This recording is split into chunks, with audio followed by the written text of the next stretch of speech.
Welcome to Real Therapy Gone Wrong, where film real meets real life. We are Brandy Sellers and Lindsay Murray, two sex therapists who point out the difference between Hollywood therapy and real life therapy. This show does not constitute a therapeutic relationship. And today's show is about sex education, the Netflix series, and we chose season 2, episode 2. Lindsay is going to recap the show, and I'll chime in as we go along to comment on therapy and other mental health issues. Take it away, Lindsay. Awesome. I will say this one was a really fun watch. I had never seen sex education before. So I'm going to give, before I dive into the episode, I'm going to give just a quick summary of the show and then we'll get into it. But for anyone who doesn't know, Sex Education is a British teen sex comedy drama TV series where most of the dilemmas are related to sexual intimacy. And it primarily follows Otis Milburn, who is a student at Moordale Secondary School, because kind of like it's based at that school really and about the students. And it also follows his mom, Jean Milburn, who is a sex therapist who, from what I gathered, frequently has male suitors, but doesn't really maintain romantic relationships. And just for a little bit of background in season one, I know we're covering season two, but in season one, Otis and a classmate of his named Maeve, they start a sex therapy clinic at the school. So there's always this connection between Maeve and Otis. I'm giving this background because the mom, Jean, is a sex therapist, but in this episode, we really see her in more of a sex educator role. She's kind of consulting with the school and the sex ed class and provide some good education. So that's what we'll be covering. I know we typically have a therapist that we're analyzing and discussing, and that's what we have, but it's in a different role. So so when the episode starts, the song Push It is on. So Push It by Salt and Pepper is on. And it's a sex scene and it's between, yeah, push it real good. And then it's them having sex on the bed. And it's Colin, who he's played by Jim Howick. It's him, and he is the sex ed teacher at the school. And then he's having sex with another teacher named Emily, who's played by Raki Thakrar. And he seems to really be enjoying himself. She is laying there kind of deadpan, okay, ready, ready to move on. And she's like, talk to me. And he goes, hello. And she's like, no, talk through to me. She goes, call me a dirty bitch. And he's like, you're a lovely little female dog. You're just lovely. And you can tell she is not into it at all. That's not the dirty talk that she was referring to. Um, and then in the next scene, it goes to, it's like this military academy that Adam Groff is at. And Adam is a student as well, but not at the main school. He's at this military academy right now. His father is the headmaster of more, what is the school called? Moordale. He's the headmaster of Moordale. His name's Michael Groff. And so Adam Groff, who's played by Connor Swindles, we see him. He's kind of behind, he's not on step with everybody else at the military academy. So you just get a little bit of insight into what he's going through. Um, then it moves into a next scene, and here we see Otis Milburn, who is played by Asa Butterfield, and he's Googling how to finger, and he finds this technique. He finds this technique called the clock technique. Which, Brandy, I was going to ask you, have you ever heard of the clock technique? And I don't think I have. I No. don't think I have either. And I was like, huh, okay. Is that something I should know about? We'll find out later in this episode. I think we're okay that we missed the boat on the I clock think so. technique. I think we're I okay with think so that. too. And so he's Googling that, and then he gets up and he starts getting ready for school. And he goes in the kitchen, and previously he had been trying to take a shower, but there's a man in the shower. I didn't know who it was at the time. There's someone in the shower, and he's like, hurry up, I'm running late for school. And then he goes in the kitchen and his mom, Jean, is there, who's played by Gillian Anderson, which I just love. Gillian Goddess. Anderson, Yes. literally amazing, beautiful, like every positive descriptor you can think of. And she's also, of course, amazing in this role. And she's a sex therapist. And she says to him, she goes, I've been reading over your SRE textbook, which I am assuming that means sex and relationship education. SRE. I don't know if you knew what that meant, but that was what I took that to mean. Is that Yeah, fair? I don't because we don't have that here in the States. So that was Yeah. I was like, oh, foreign to me too. Yeah. news to me. Yeah. So we're They gonna have a whole assume it. book. Yeah. Yeah. Um, we're gonna assume it means sex and relationship education. Textbook. She goes, there's no mention of female pleasure at all. And I'm thinking, well, at least you'll have a book. Right? Whereas Yeah. we don't. And so apparently she's wanting to talk about it at his school because there's been a chlamydia outbreak. And so she's gonna come to the school and like I guess help increase their sex education curriculum. But of course, Otis is like, no, mom, I don't want you talking about female pleasure and my SRE book at school. Um, and then you find out that the man who was in the shower, his name is Jacob, who is it's this man that Jean is sleeping with. But Jacob is Ola. It's this girl, this other student at school named Ola. It's her father, but Ola is Otis's girlfriend. Yes. So the mother is dating the father of her sons, but I Ye think actually Yeah. she started sleeping with Jacob before They Otis before started sleeping Otis with and Ola. Ola got Yeah. together. Okay, that makes Yeah. sense. But, Yeah. like, either way, it's, like, a very awkward he's like, "Is this guy gonna move in or what?" So then, then it shows Otis riding to school with his friend Eric, who is played by Shuti Gatwa, and they get to school Who and they're also, I just have to give a shout out. Eric's wardrobe is flawless in every episode of this. He plays a gay man and yeah. he is very expressive with his clothes. And he and Otis could not be more dissimilar in that way. Oh, totally. He's very much the more fashionable of the 2. And Eric is also just funny. I mean, he's just a hilarious character. And so they get to school and there's another kid staring at them and Eric calls him Angel Man. But we find out later that this person staring at them is another student named Raheem. Wait, I And have to go back to the bike ride for a second. yeah, sure. So in the bike ride, Otis is telling Eric that he has been studying how to finger women and that he learned this clock technique. And Eric, who is a gay man, says that it's not an exam, it's a relationship. Like even he recognizes that this is not going somewhere good about this technique that Otis has learned.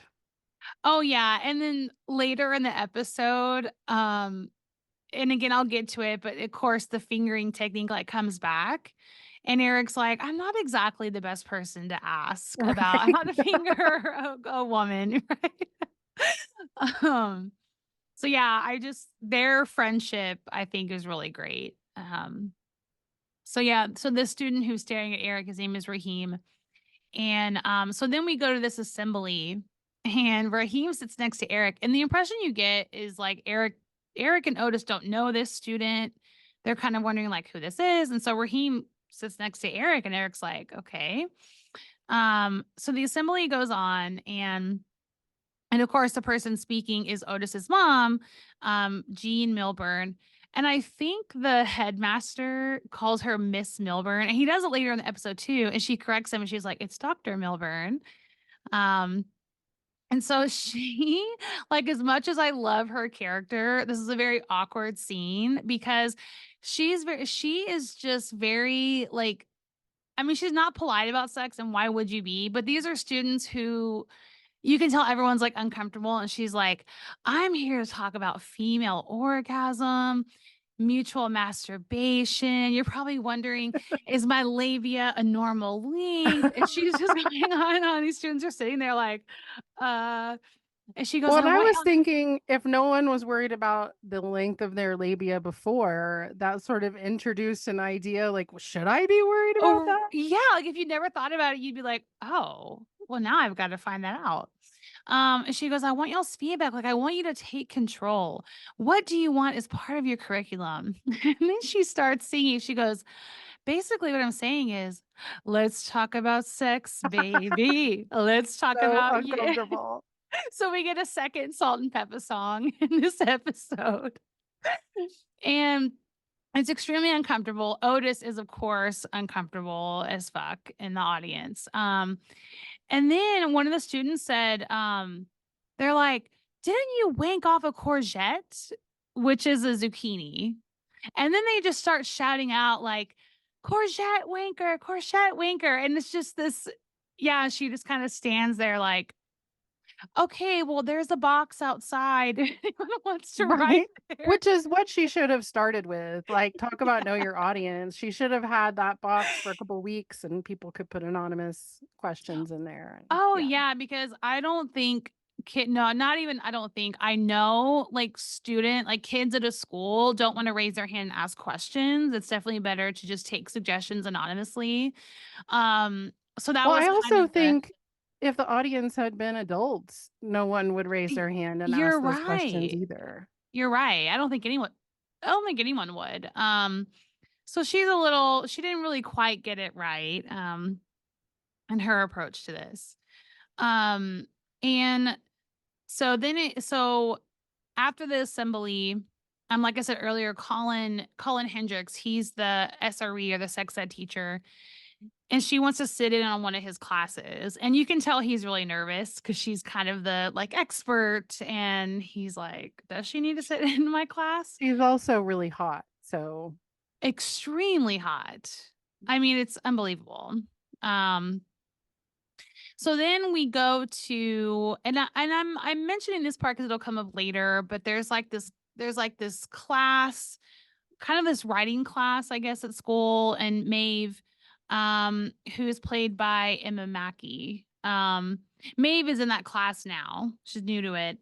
And the teacher, who is Emily, who's the one who was having sex with Colin earlier, they had to write this 10 years time essay and read it out loud, but Maeve like gets nervous. She doesn't want to read hers out loud. She gets nervous and then just pretends that she didn't write a paper.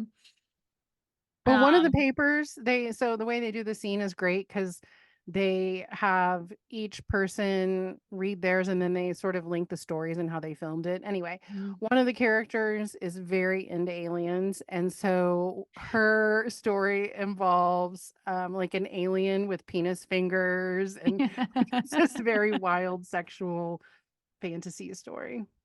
Is that character Lily? I think that's her name. I think that's her name. She's Okay. very eccentric. Yeah, yeah. Cause she's friends with Ola, who's Yeah. Otis's girlfriend. Yeah. So she'll come up again. And so, next we see it's Ola and Lily talking, and Ola is saying that she doesn't really like Maeve because she thinks Maeve and Otis are like too close and doesn't like that. But then so that's just like kind of a quick like, yeah, I don't know if I really like Maeve. And then Ola starts talking about how things are going with Otis. And she goes, "Yeah, we're taking it slow." And she's like, "It's a little too slow. He just hovers over my vagina." Is what she says. So then we see Otis and Ola making out. They're in his or her bed. They're in a bed and they're making out, and it's time for him to like finger her. And you can tell he's really nervous. He's like taking off her pants, like kind of shaking. And But he asks her, "Is this okay?" he does, So he does a yes. good job of getting consent. He asks for consent, love it. And she is like been waiting for it. So she's like, hell yeah, it's about fucking time. And then as he's fingering her, he's counting the time. He's like, 12 o'clock, 3 o'clock, 6 o'clock. And he's like looking at a clock while he's doing it. And Ola is faking it. She's like, oh, yeah, yeah, like really acting like she's all into it. And so he thinks he did this great job. And she's like, that was the fucking worst. And so it shows her, like, immediately shows her at the fair with her friend, Lily, and she's like, "No, it was awful." And telling her how bad it was. And she doesn't want to tell him because she's afraid it'll hurt his feelings. And then hilariously, it goes to Otis and Eric, and they're celebrating. He's like, I knocked it out of the park. It was orgasm town. And he says, I think fingering is my sexual superpower. Also, when he was counting, it made me think of that Friends episode when they're talking about, foreplay, and I think it was in the context of a game or something, but anyway, Monica is like, "Yeah, mine is like you hit 1 and then you hit 2 and then 8, 8, 8," and Yeah. like, almost that was a clock or a number situation, Oh, and yeah, she was saying, I think it yeah, was 7. She was like, 7, 7, yeah, 7. Yeah. Yes. as if there is a secret, equation for sexual pleasure, which there's not. No. No, there's not. And, maybe that's why, like, when I asked you earlier, have you ever heard of the clock technique? I don't think there's really just some magical technique for any sexual position. I mean, people kinda always want that answer, but it's not really one answer. And from what we see here, clock technique was not for Ola. So, But also, I mean, I think most women, I don't remember what the statistic is, but most women have faked an orgasm at least once. yeah. And I mean, there could be a lot of reasons for that. One is like, this just needs to be over if you're never going to see that person again. But if you're Uh-huh. in a relationship and you're faking it, you're really doing a disservice because how's your person going to know you don't like that if you're pretending that you do? Well, So even and though it's painful to be like, "Hey, that's not good. Let's do something else." In the yeah. long run, it's better. Well, yeah, better for you and for them because we see evidence like Otis thinks he's like this sex god fingering person, and the reality is she didn't like it at all. And so if they never talked about it, he would keep doing that and she would keep not enjoying it. So, faking it, you're right. Sometimes you just want it to be over, but really you don't want to do that. I think it's totally fine. I mean, you can just say, "It's not really doing it for me. Let's try something else." And Absolutely. you keep it moving.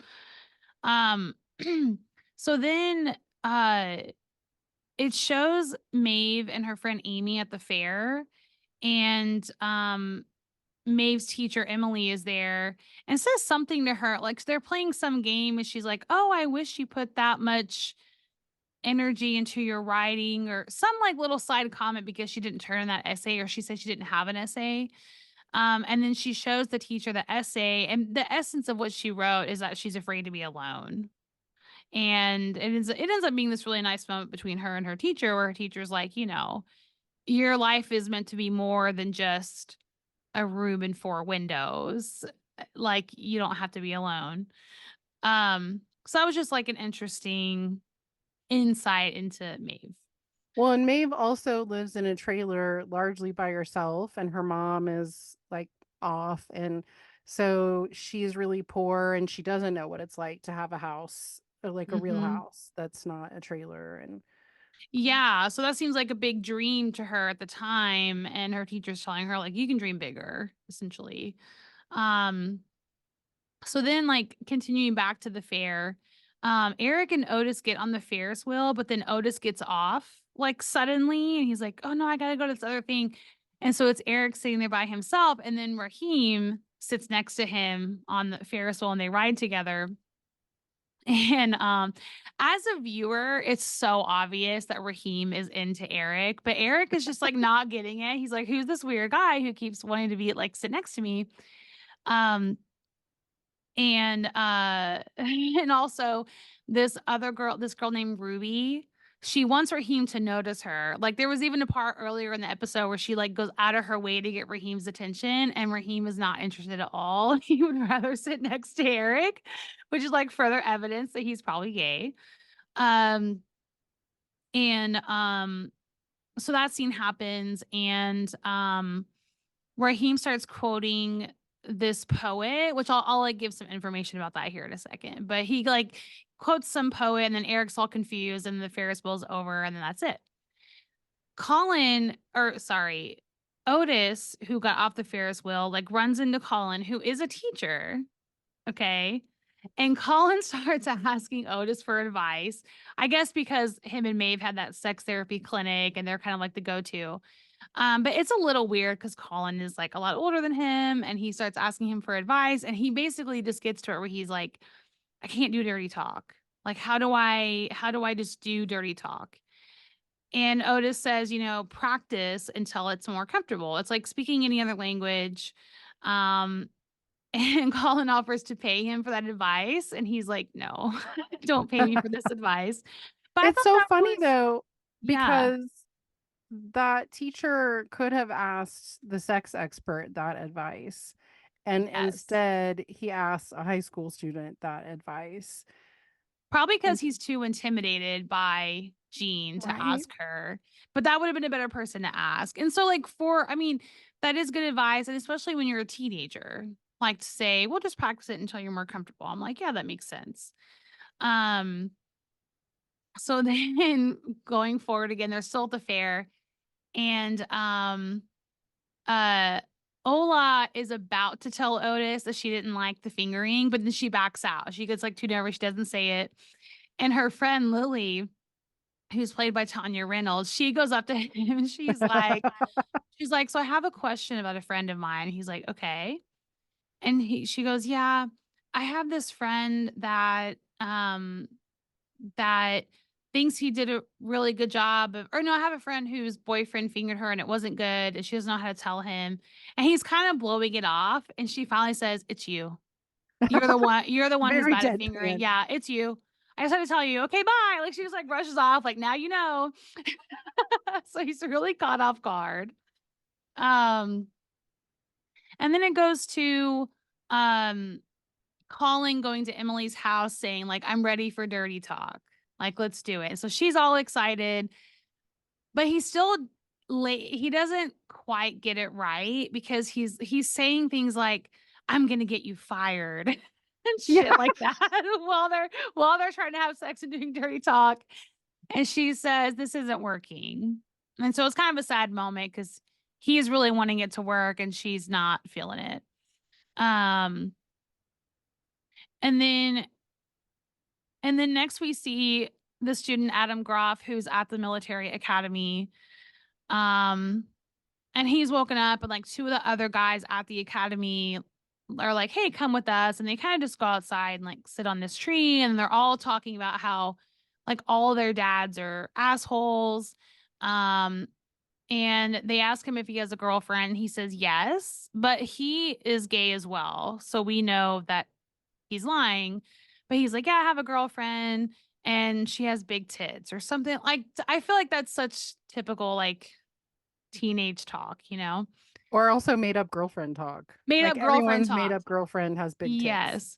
Have you ever seen Brooklyn Nine-Nine Oh or yeah. I just think of when Captain Holt, like they're undercover in Florida and he has to pretend that he's a straight man. He's like, what does he say? He goes, I love a good thigh gap because it's the complete absence of a penis. It's my favorite part of a woman. I think he also refers to large boobs as pendulous or something. Like just his He language goes, is so I not love big, sexy. weighty breasts. Like, it's just, so it is very much like that, like him saying what he thinks a straight guy would say. Um, and then, oh, what I was going to mention about, so it goes back to they're at school and Raheem runs into Eric and Otis is with him, but he runs to Eric and he gives Eric a book, like a book of poems by Pablo Neruda, who's a poet, and he gives him that book.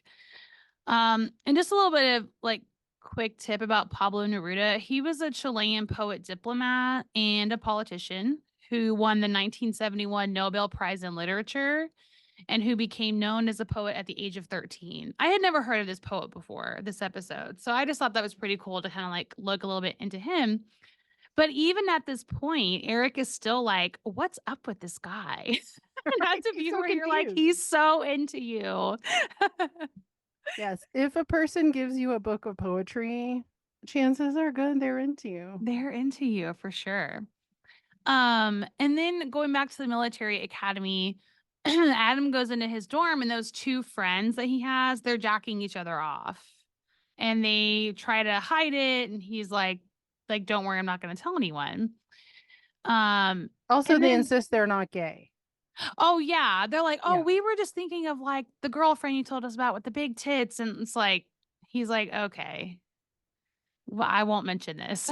Um, and then, it goes back to school, and Otis is at the library, and he asked this girl in the library about fingering. Because he's like, "I just found out I'm bad at it, like, what should I be doing instead?" And so there's another girl there holding an orange, and this girl takes the orange and is like, "Show me what you did, like, show me how you fingered her on this orange." And like, even at one point as he's doing it, he's like, "Oh, it's juicy," because it's like it's a fresh orange, it's hilarious. So he's showing her the clock technique that he did, and then he even has, like, he's like, "And then I did what's called the spread," and it's basically like he spread it with all of his fingers, and you're just like, "Oh, no, I can see why Ola did not like this." Um, and the girl says, "Congratulations, you can tell time, so you DJ'd on her vag," and she's kinda, like, poking fun at him a little bit. And he starts getting frustrated, and she just says, "Every orange is different. Just tune into her orange," which is such beautiful advice because there is no one technique for everything. And then next, Jean is sitting in on the SRE class where Colin is the teacher, and it's like question time. And Colin had a box with questions, which I liked because, again, like we were saying earlier, it's kind of like anonymous. So he's just answering questions, and Raheem speaks up, which I totally loved this scene. Raheem is like, "Well, what about gay sex? Like, what about pleasure? Because sex is not always to make a baby." Because everything Colin, the teacher, is saying is kind of like how to protect yourself from like Pregnancy pregnancy. Yeah. is And about so, sperm and eggs, and that's all he was talking yeah, about. how the sperm and egg meet and all that. And so they're not really talking about pleasure. And then, so Colin is evidently nervous. And before he doesn't really answer. And then Raheem says, "What type of lubricant do you use for anal sex?" And then Colin is really nervous. He's just kind of standing there frozen at the front of the class. And Jean, the way that she is observing this class was hilarious to me because she's like smack dab in the middle. Like she's not seated like, just in the back. She's in this chair in the middle of the room, like, staring directly at the teacher, which I'm sure made him more intimidated. But she answers and she says, "You would use a water-based lubricant because oil-based will decompose the latex in the condom." And then she also says, because one of the questions was like, "What do you do if you wanna use a condom, but your partner is adamant that they don't wanna use a condom?" And she just said, like, to answer that question, she says, "No matter what, it's always your right to say no." Like, if they don't wanna do it with a condom, then you can just say no, if that's what you wanna do. Um, which, totally love. So she gives great advice. And then later, Eric is telling Otis, like, "Oh my God, your mom gives me life. That was so amazing. She's so open to us about anything." And then at that point, he's like, "I think Raheem's gay." You're like, "Yeah, you think?"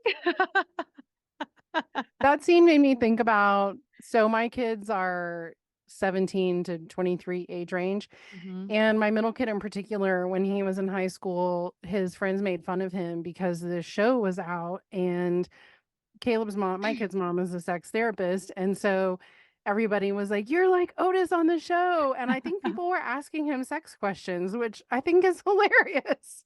It's 'Cause it shows hilarious. kids, I mean, I think one thing that's really true about this show is kids really want and need this information and do not get it, and will try to do things like Google how do you finger a woman to try to figure it out. So Yeah, and even questions like, "What lubricant do you use for anal sex?" I mean, first of all, my sex education, we were not talking about lubricant because it was so focused on you don't wanna get pregnant too young, so just don't do it. There was never the talk of, "Well, what if it feels good? And what do you do if you're, like, dry or if you don't want as much friction?" There's never any of those kinda talks. So even that question, they wanna know. But For sure. you need someone like Gene who is kinda no nonsense about it. Like, here's the facts, and here's what you need to know, and that's it, you know? Also, our sex education certainly didn't involve anal sex. So No. not only were we not talking about lubricant, but we weren't talking about anal sex, which leaves out a percentage of the population that would be how they would want to have sex, whether they are in a heterosexual relationship or a gay male relationship Yeah, or a I think lesbian that's relationship with sex toys. exactly, like, anyone can have anal sex, and I Yeah. think that's what people don't I feel like like, I mean, I grew up in South Texas, so there's already an air of homophobia, to be honest, and I feel like when you say anal sex is viewed as, like, a very gay thing, and I'm like, "But it's not just for gay people." Like, plenty of people are having anal sex, different ways, and so, we need to be talking about it.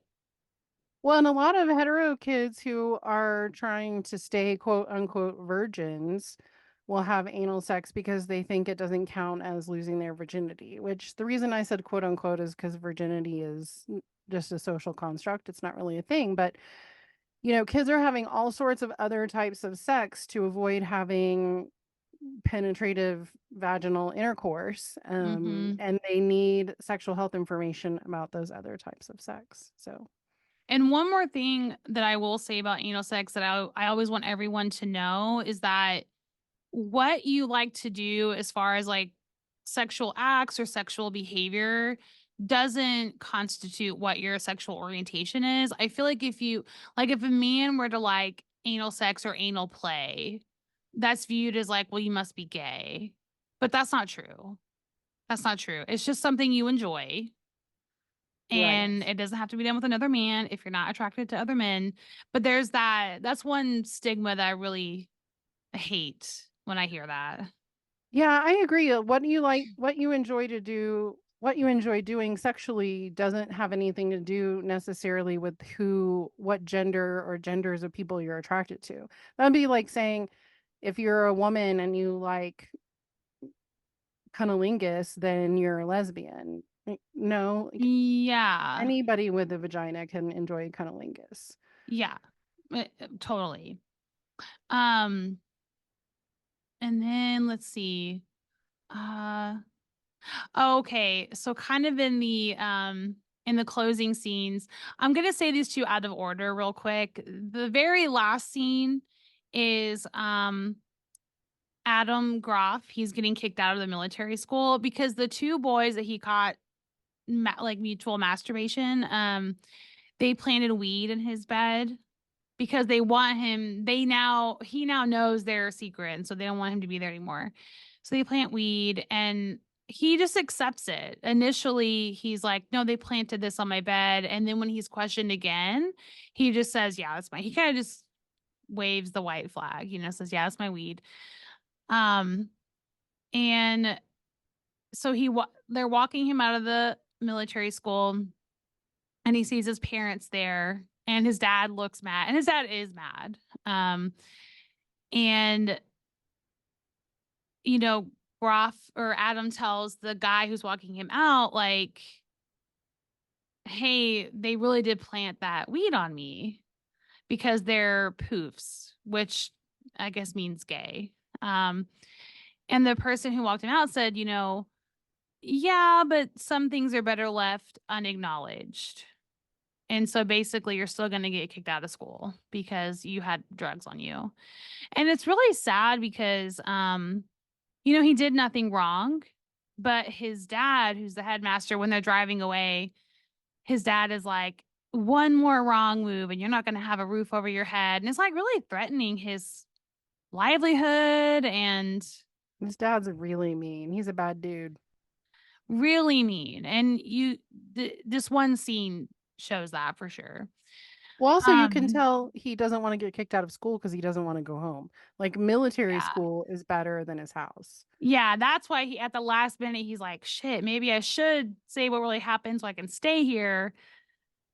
Unfortunately, it was too late. They kicked him out. That's pretty sad if military school is better than your home.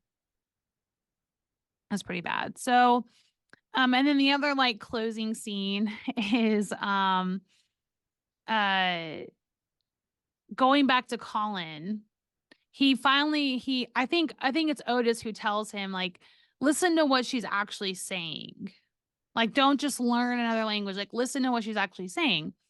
And so he goes back to Emily's house, and when she opens the door, he says, just help me understand why you like dirty talk, which is such a great, like, that's such a great thing to say. Just help me understand why you like it. Yeah. Yeah. Yeah, and she goes, "I just wanna feel sexy. Like, I'm this teacher at school all day. I come home, I wanna feel sexy." And, basically, he learns, like, it's not about the words, it's about how you say them. So then he's like, "Spatula, pepper grinder, ice cream scoop." And she gets turned on, and then they're having sex, and then he starts yelling out, he's like, "Baba ganoush, baba ganoush." And you can tell that they're both really enjoying it, like, they're both really into Mhm. it.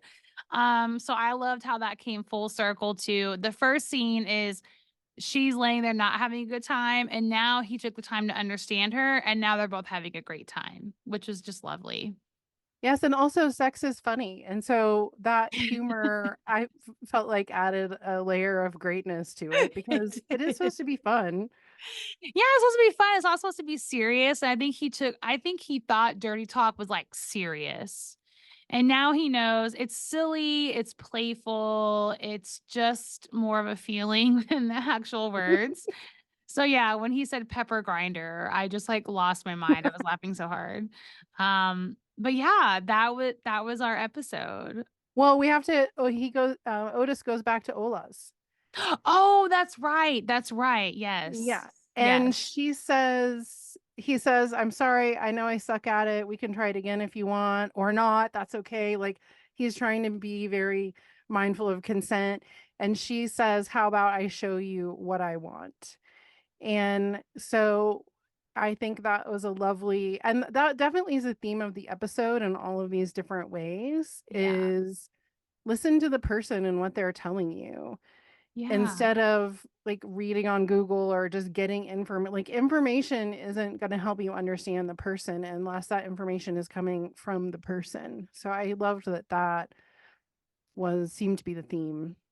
Which is the majority of what our job is. I know working with couples, those are the conversations. Like, do you really know what they want, what they like, how their body works?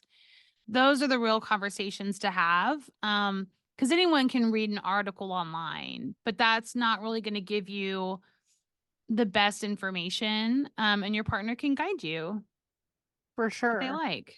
Even books that are about women's pleasure, like Come As You Are is a great book. I know you and I both use Oh, that book a yeah. lot. Yeah.